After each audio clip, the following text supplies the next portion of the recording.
Hello నమస్తే.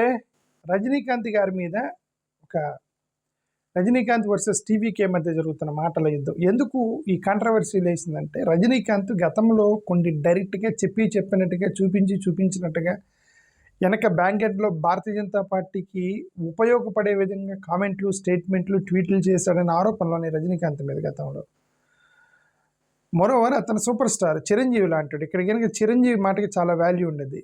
ఎన్నికల ముందు 2024 ఎన్నికల ముందు చిరంజీవి గారు కాపులతోటి ఒక ప్రెస్ మీట్ పెట్టి తమ్ముడిని కలిసి భుజం మీద చెయ్యేసి చెప్పినట్టుగా చూపించినట్టుగా మా తమ్ముడికి ఓటేయండి అని ఇండైరెక్ట్గా చెప్పాడు చిరంజీవి గారు. సో ఓట్ బ్యాంక్ మొత్తం మలిచాడట. ఈయన రజనీకాంత్ అదే చేస్తున్నాడు. భారతీయ జనతా పార్టీకి ఓట్లు మలచడానికి ప్రయత్నం చేస్తున్నాడు. ఒక సాఫ్ట్ గ్రౌండ్ క్రియేట్ చేస్తున్నాడు బీజేపీకి అనేటువంటి ఆరోపణలు అతని గతంలోనే ఉన్నాయి. ఈ ట్రాన్సాక్షన్లో ఇప్పుడు టీవీకే వీళ్ళు సడన్గా తగిలేరు వీళ్ళని. వీళ్ళ బాధ ఏంది? వీళ్ళు మొన్నటి వరకు బీజేపీతో పొత్తులోకి వెళ్తారు, బీజేపీ వాళ్ళు 80 సీట్లు ఇస్తామన్నారు, డిప్యూటీ చీఫ్ మినిస్టర్ పోస్ట్ ఇస్తామన్నారు, ఇదంతా మాట్లాడారు. ఈ మీన్ వైర్ ఆ టీవీకేకి సంబంధించిన ఒక నాయకుడు ప్రసంగిస్తూ అతను ఏమన్నాడంటే, మేము ఒప్పుకోవాలంటే, పొత్తుకు ఒప్పుకోవాలంటే ఎవరితోనైనా సరే విజయ్ని చీఫ్ మినిస్టర్ క్యాండిడేట్కి ఒప్పుకుంటే మేము ఒప్పుకుంటామన్నారు. వాళ్ళు చేసిన స్టేట్మెంట్ అది. బీజేపీ టీవీకే నాయకుడు చేసిన స్టేట్మెంట్. అంటే అర్థం ఏంటి? ఒకవేళ వాళ్ళు ఒప్పుకుంటే మీరు వెళ్తారనే కదా అర్థం. సడన్గా వీళ్ళు ప్లేట్ ఫిరాయించి ఏం చేశారు వీళ్ళు? ఇక రజనీకాంత్కి వెనక బీజేపీకి సహకరిస్తున్నాడని ఒక బాంబు వేశారు. బాంబు వేస్తే ఇప్పటివరకు తెర వెనక జరుగుతున్న ఈ పొత్తు కోసం ప్రయత్నాలు కూడా కట్ అయిపోయినాయి ఈ రోజుతోటి, ఆ స్టేట్మెంట్తో.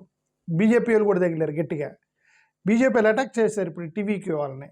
మొన్నటి వరకు పొత్తుకోరి ప్రయత్నం చేసి ఎప్పుడైతే రజనీకాంత్ వెనక బ్యాక్ ఎండ్ ఉన్నాడన్నారో, టీవీకే వర్సెస్ బీజేపీ తగిలింది, వాళ్ళిద్దరూ కొట్టుకుంటున్నారు ఇప్పుడు.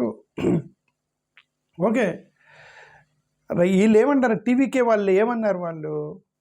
వాళ్ళు మేజర్గా 2 ట్రై చేస్తున్నారు. ఒకటి యాంటీ బీజేపీ అని చెప్పుకోవడానికి ట్రై చేస్తున్నారు, ఎందుకంటే రూమర్స్ వచ్చినాయి బాగా పొత్తులోకి వెళ్తున్నారని. దాన్ని కౌంటర్ యాంటీడోట్ ఇస్తున్నారు అనమాట ఇప్పుడు బీజేపీని తిట్టి. ప్లస్ యాంటీ ద్రవిడియన్ డియోపలి, ఏఐడిఎంకే డిఎంకేకి వ్యతిరేకంగా మేము థర్డ్ ఆల్టర్నేటివ్ చెప్పడానికి ప్రయత్నం చేస్తున్నట్టు విజయ్. ఇప్పుడు విజయ్ సపోర్టర్స్ వీళ్ళైతే ఎవరైతే ఉన్నారో, రజనీకాంత్ వెనక పక్కన ఎన్డీఏకి సపోర్ట్ చేశాడు. తమిళనాడు యాంటీ బీజేపీ పాలిటిక్ సెంటిమెంట్ని నట్ చేస్తున్నాడు రజనీకాంత్ అని పబ్లిక్గా ఆన్లైన్లో బూతులు తిట్టుకోవడం మొదలెట్టారు వీళ్ళు. ఈ మధ్యలో ఎన్డీఏ యాంగిల్ ఒకటి వచ్చింది. అదే ఎన్డీఏ యాంగిల్ అంటే వీళ్ళు తమిళనాడులో ఎక్స్పాండ్ చేయడానికి ప్రయత్నం చేస్తున్నారు. సాఫ్ట్ ఇన్ఫ్లుయెన్సర్గా బీజేపీ ఐడియాలజీని రజనీకాంత్ ద్వారా ప్రయత్నం చేస్తున్నారు అనేటువంటి ఆరోపణ ఇప్పుడు టీవీకి వాళ్ళు చేస్తున్నారు. అతను రాజకీయంలో చేరకుండా స్పిరిచువల్ పాలిటిక్స్ మెసేజ్ పంపిస్తున్నాడు. అంటే గుడులకు వెళ్ళటం, మెసేజ్లు ఇవ్వటం, మోడీ గారిని ప్రైజ్ చేయటం, అప్పుడప్పుడు మోడీ గారి యొక్క అలైన్మెంట్ని అప్పుడప్పుడు నేను వాళ్ళ మద్దతు ఇస్తున్నాను అన్నట్టుగా ప్రశ్నించడం, ఇవన్నీ చేశాడు రజనీకాంత్ గతంలో. దాన్ని ఇప్పుడు టీవీకి వాళ్ళు బయటికి లేపారు. దాన్ని టీవీకే వాళ్ళ భయం ఏంటి? ఇప్పుడు టీవీకే వాళ్ళ భయం ఏంటి? యూత్ యాంటీ సెంటిమెంట్, ఇప్పుడు యాంటీ ఓట్ బ్యాంక్ మొత్తం మళ్ళీ అక్కడ బీజేపీకి వెళ్ళేద్దు, మళ్ళీ ఇతనికి రావాలని చెప్పేసి ఇప్పుడు తగిలేరు ఈ టీవీకే వాళ్ళు. ఇప్పుడు రజనీకాంత్, ఇప్పుడు ఇతను super star, Rajinikanth super star. ఒకవేళ ఇప్పుడు రజనీకాంత్ బీజేపీకి కనుక సపోర్ట్ చేస్తే, ఇతను గ్యాదర్ చేసే ఓట్ బ్యాంక్ రజనీకాంత్ వైపుకి వెళ్తే రజనీకాంత్ బీజేపీకి పంపిస్తాడు ఓట్ బ్యాంక్ని. అందుకని వీళ్ళు తగిలేరు, వెంటనే అతను బీజేపీని తగిలేరు రజనీకాంత్ని వీళ్ళు. ఓకే, న్యూట్రల్ ఓటర్స్ని, యాంటీ డిఎంకే ఓట్స్ని, వీటన్నిటిని కూడా కొంపతీసేమని రజనీకాంత్ వాళ్ళు బీజేపీ వైపుకి మలుస్తాడేమోనని ఒక భయంతో వీళ్ళు వెంటనే ఈ టీవీకే గ్రోత్ అడ్డుపడిద్దని వీళ్ళు చేస్తారేమని మనకైతే అనిపిస్తుంది. ఈ మధ్యలో సోషల్ మీడియా వార్ తగిలింది వీళ్ళకి. ట్విట్టర్లో, యూట్యూబ్లో వీడియోలు విపరీతంగా పెట్టుకుంటున్నారు. ఫ్యాన్ వార్ జరుగుతుంది. Rajini versus Vijay fan war. Rajini versus BJP. రజనీనేమో బీజేపీ ప్రాక్సీ అని, విజయ్ ఏమో ఆపర్చునిటిస్ట్ అని డిఎంకే వాళ్ళు మధ్యలో వీళ్ళిద్దరు కొట్టుకుంటుంటే మధ్యలో డిఎంకే వాళ్ళు దూరి వీళ్ళేన్నారు. ఇది రజనీకాంత్ ఏమో బీజేపీ ప్రాక్సీ, ఇతను విజయ్ ఏమో ఆపర్చునిటిస్ట్, అవకాశవాది అని అతను తగులుతున్నారు. సో ఇప్పుడు ఏంటి ఫైనల్గా బీజేపీ ఎన్డీఏ వాళ్ళేమో ఎలాగైనా బీజేపీలోకి ఐ మీన్ ఈ తమిళనాడులో అడుగు పెట్టాలి. డిఎంకే వాళ్ళేమో రూలింగ్ పవర్ని కంటిన్యూ చేయాలి. ఏఐడిఎంకే వాళ్ళేమో తగ్గుతూ ఉన్నారు, దాన్ని మళ్ళీ పెంచుకోవాలి వాళ్ళు. టీవీకే వాళ్ళు ఎన్ఫోర్సింగ్, ఇప్పుడు వాళ్ళు ఏంది ఎమర్జింగ్ ఫోర్స్గా ఎదగాలి వాళ్ళు. ఈ మధ్యలో రజనీకాంత్ అంటే అనఫీషియల్గా ఇన్ఫ్లుయెన్షియల్గా బీజేపీకి మద్దతు ఇస్తున్నాడు రజనీకాంత్. సో ఇది యాక్చువల్గా కాంట్రవర్సీ, నేను ఈరోజు జరిగినటువంటి కాంట్రవర్సీ ఇదంతా. అయితే మధ్యలో ఇక్కడ రజనీకాంత్ గారు కొన్ని కామెంట్లు చేశారు గతంలో. ఓపెన్గా నరేంద్ర మోడీ గారిని చాలా అకేషన్స్లో ప్రైజ్ చేశాడంటే Modi is a charismatic leader అనే పదం వాడాడు రజనీకాంత్.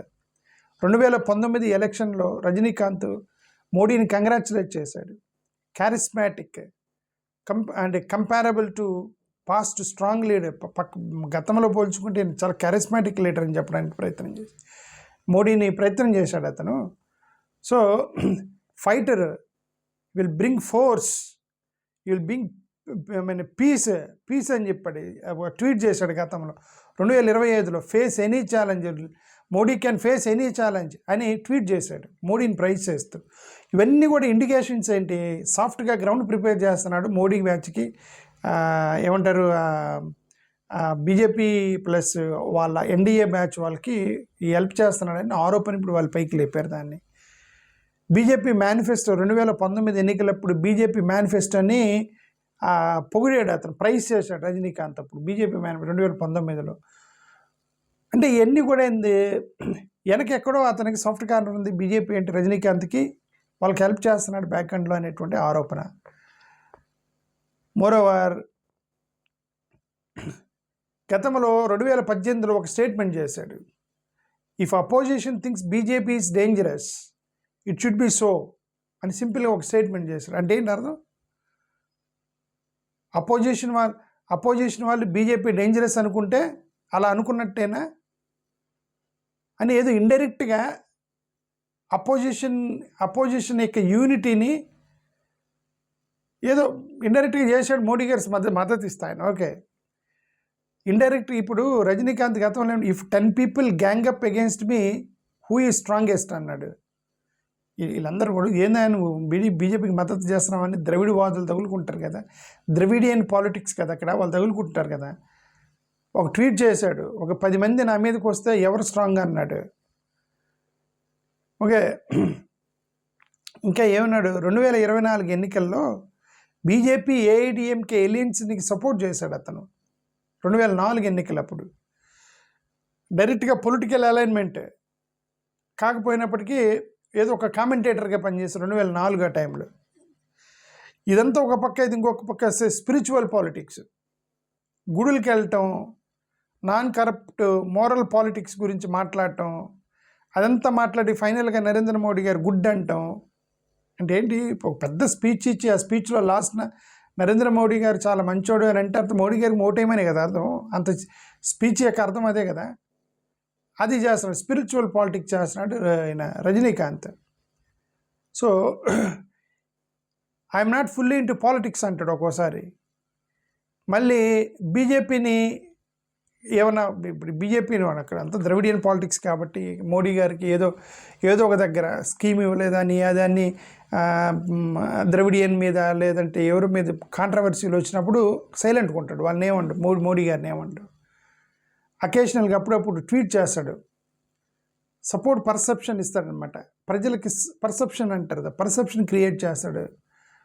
నేను మోడీ గారి సపోర్టర్ నేను డైరెక్ట్గా చెప్పకుండా ఓట్లు ఇదంతా కూడా ఎవరు ఆరోపణ చేస్తున్నారు, టీవీకి వాళ్ళు ఆరోపణ చేస్తున్నారు ఇప్పుడు అతని మీద.